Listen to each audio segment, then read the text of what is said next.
E esse texto que foi lido aí, né, de Filipenses, no 3:15, né, na versão King James, fala assim, né? Por isso, todos nós que alcançamos a maturidade espiritual, devemos pensar dessa mesma maneira. Todos nós que alcançamos a maturidade espiritual, devemos pensar da mesma maneira. Eu acho que esse é o objetivo, né, de todo tratamento, de todo que a gente passa, né? Atingir, primeiramente, a estatura de Adão, depois a plenitude de Cristo, né? Então, temos a mente de Cristo. Então, como o Anselmo falou, tudo tem um propósito, né? Todas as coisas cooperam para o bem, né? Então, se tudo tem um propósito, tudo é bom, né? Então, realmente, a maneira como a gente encara as situações faz muita diferença, né? Na vida da gente. E, como o Manuel falou de Paulo, né? Estava na prisão e escreveu coisas tremendas, né? E Paulo mesmo fala, né? Aprendi a viver contente em toda e qualquer situação. Então, assim, é um nível muito elevado, né? Porque eu vejo assim que há uma diferença entre felicidade e alegria, né?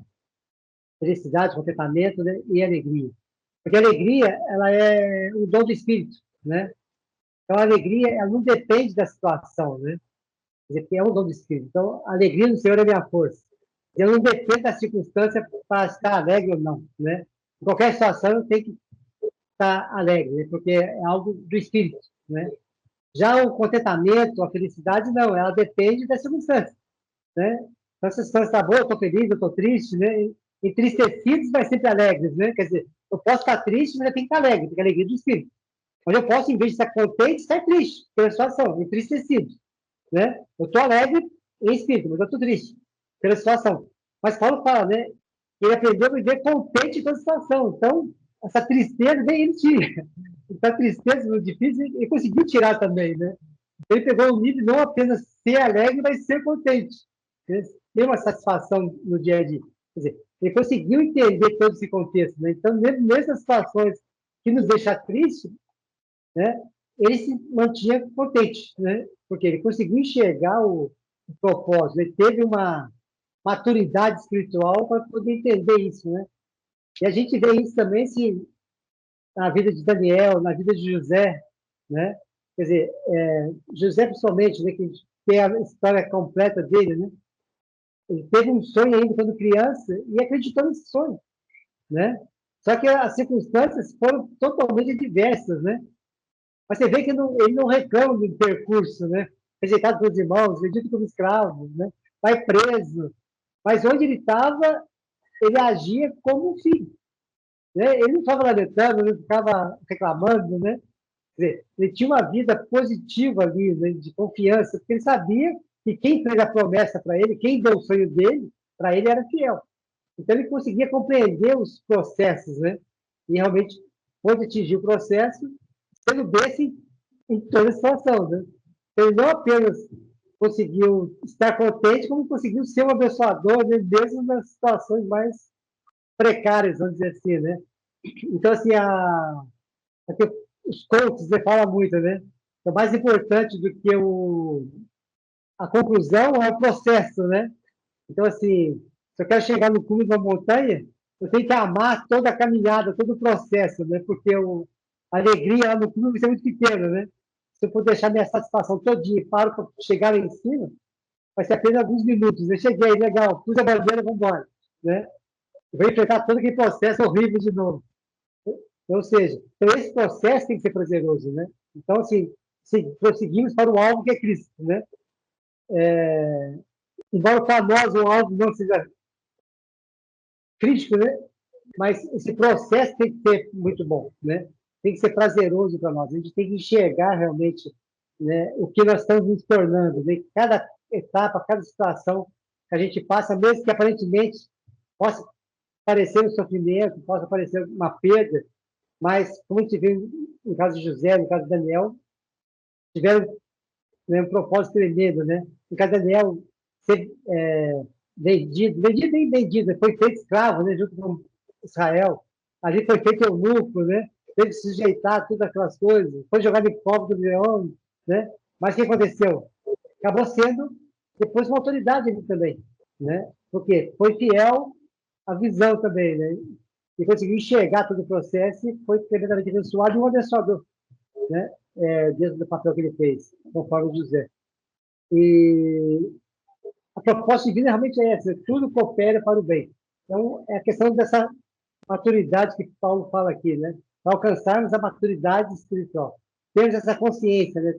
O Pai tem um plano e vai nos conduzir por esse plano, né? Então, eu não posso enxergar realmente as dificuldades, né? Não andamos, nós andamos por fé e não pelo que vemos, né? Por que andar por fé? É você enxergar os planos do Pai, você enxergar realmente, como o texto falou, né? Nós já foi nos dadas todas as bênçãos na região celestial, né? Essas bênçãos já foram nos dadas, né? E nós já temos acesso a essa região. Então, embora naturalmente a gente ainda não teve acesso a ela, ela já é nossa, né? Então, a questão que de nós temos essa consciência e nós experimentarmos isso. Quanto mais nós conseguimos experimentar, mais nós vamos poder falar disso, né, para as outras pessoas. Mas nós podemos demonstrar isso, né? Então, confessa desse Deus, porque esse Deus realmente é bom, né? Ele é, como diz, não apenas crê em Deus, mas crê que ele é galardoador daquele que o busca, né? Ou seja, é um Deus galardoador, um Deus que abençoa, que realmente está aqui para realmente fazer grandes obras na nossa vida, em todo sentido. Mas para isso nós precisamos que experimentar, né? Ao provar e veja que o Senhor é bom. Não basta apenas ouvir, né? Que Deus é bom. Ele quer que nós experimentemos isso, para que a gente tenha essas experiências. E como que vamos ter experiência? É realmente enfrentando o processo, né? Não fugindo do processo. Então, seja o que acontecer na vida da gente, a gente conseguir ter essa maturidade, essa consciência que realmente o comando é do Pai, né? A obra é dele, os planos são dele, e que a gente tem que ser hábil para realmente discernir os espíritos, né? Como acho que Paulo Branco fala, né? Que o sofrimento conforme o mundo traz morte, mas segundo Deus, né? Traz vida e é por pouco tempo, né? Quer dizer, a gente tem que ter essa consciência, tá realmente sabendo medir. Se eu estou sofrendo demais aí, tem coisa errada, né? Eu já não é tratamento para o pai, é tratamento para o mundo. Então, vamos correr, né? Vamos pegar o caminho correto, vamos voltar para a origem. Né? Então, assim, eu não posso ter a vida de sofrimento, sofrimento, sofrimento, sem enxergar o processo, né? Porque não é segundo Deus, né? Então, segundo Deus, tem um propósito. Né? Então, temos que a paz tem que ter essa alegria, tem que ter o contentamento, tem que ter, né? Tem que ter discernimento. Se é um sofrimento prolongado, alguma coisa está errada, a interpretação nossa é errada, a maneira de agir está errada, né? Mas é importante nós termos essa maturidade, né? E que, como o Ronaldo orou, que o Espírito Santo de Cristo nos esclareça isso, nos dê entendimento, nos leva ao conhecimento da verdade que temos de Cristo, e nos leva ao conhecimento desse propósito, né, que tem para a nossa vida, esse trabalho que está sendo feito a nível de corpo, né, de sermos Cristo, transmitirmos a verdade, transmitirmos a justiça, né, trazendo libertação. Acho que é importante isso. Né? Então, a gente saber viver esse processo vai ser uma referência também para as outras pessoas. Né? Está sendo algo novo para nós, mas tudo aquilo que vivemos já vai ser uma referência para aqueles que estão vindo depois. Né? Então, que haja realmente essa consciência, né? E esse experimentar e esse viver, né? Cada um de nós. Amém. Paulo, eu também chegar aí com você, do mesmo capítulo 8 de Romanos aí, o verso 34 e 35, deixa eu ver aqui, 34, 35. Quem os condenará? É Cristo Jesus, quem morreu, ou antes, quem ressuscitou, e o qual está à direita de Deus, e também intercede por nós. Quem nos separará do amor de Cristo? Será tribulação, ou angústia, ou perseguição, ou fome, ou nudez, ou perigo, ou espada, como está escrito, né? Por amor de ti, né? Somos entregues à morte, fomos considerados como ovelhas para matadores. Todas essas coisas porém somos mais que vencedores por meio daquele que nos amou. Eu vejo que é uma coisa interessante. Fé e amor.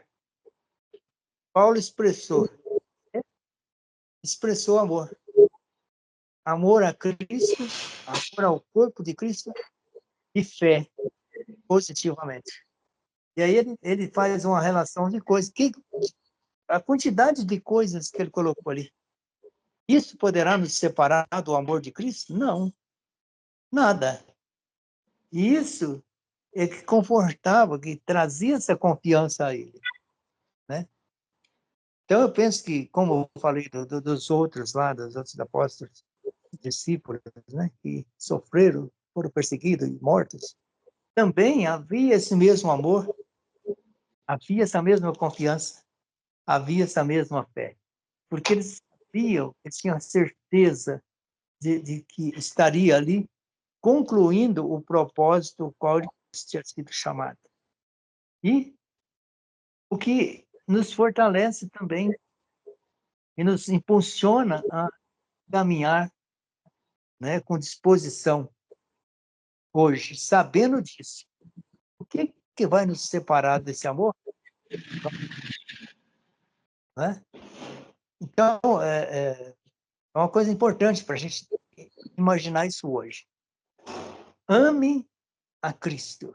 Ame aquilo que você faz. E tenha uma fé positiva. A fé, olha, como Paulo falou, não que já alcançamos, que eu tenha alcançado. Isso ele falou lá. Hoje, eu já diria o seguinte: nós estamos alcançando. Nós estamos alcançando. Estamos andando por fé, alcançando. Né? Hoje, isso para nós é uma certeza, temos a convicção disso. Amém? Essa consciência nossa de, como Paulo traz ali, bem claro, né? Mas nós que somos perfeitos, né? Isso é uma consciência fantástica. Realmente trabalhar essa nossa mentalidade, essa nova mentalidade em nós. Eu acho que isso é um ponto muito importante para nós, como corpo multimembrado de Cristo, esses passos que estamos dando nessa direção, essa consciência, ela é formidável. Óbvio que com sabedoria nós não vamos usar essa nossa consciência com, posso usar um termo assim, arrogante, até que não tem nada a ver uma coisa com a outra, mas de repente possa parecer arrogância para alguém, em a gente estar assim, não dando a mínima atenção com a questão do sofrimento, a questão, porque eu já sou perfeito, então não é bem isso que está nos chamando a atenção, mas é essa consciência. Porque quando formos acometidos por alguma coisa que ainda possa querer vir tirar a ideia, tirar essa atenção nossa, esse foco que é Cristo Jesus, mas nós temos essa consciência. E eu creio que isso possa acontecer sim. À medida que estamos cada vez mais aperfeiçoando a nossa mentalidade, em focar na experimentação de Cristo e não no padecer por Ele, vai vir muitas coisas para fazer com que a gente entenda que é padecer. Mas a nossa convicção é experimentar. Então, como Paulo Eres falou e reforçando, nós vamos estar alegres por esse fruto, né, do Espírito, que o amor também nos alcançou, e aí corrobora com o testemunho que acabou de ler, quem nos separará do amor de Cristo? Então, se temos essa convicção desse amor, nada vai nos tirar a atenção, nada vai nos fazer fraquejar a fé. Vamos estar, pelo contrário, nos fortalecendo cada vez mais. Alguém poderá dizer, mas Anselmo, tu estás ficando, sei lá, mais magro, estás cansado pelo trabalho, assim, triste pensamento seu, mas você não está conseguindo enxergar o que está acontecendo comigo. Mas eu sei em quem tenho crido e sei também que é poderoso para fazer infinitamente mais do que tudo que pedimos, ou que pensamos mesmo, que queremos. Nosso objetivo qual é? Realmente é com determinação, com vivacidade, com ousadia, e buscar essa semelhança e entender, crer, né? Crer profundamente na semelhança de Cristo, crer profundamente que Ele habita em nós, é crer profundamente que que somos corpo multimembrado de Cristo. Né? São essas etapas que nós estamos alcançando, entender e colocar em prática isso. Então, eu creio nisso. Então, qualquer coisa que tire a gente ou tange a gente desse raciocínio, desse entendimento, é para ser combatido de imediato com o pensamento de aperfeiçoamento, com experimentação, né? E não com perda, ou destruição, ou com afastamento. É o inverso, né? Usar tudo isso a nosso favor.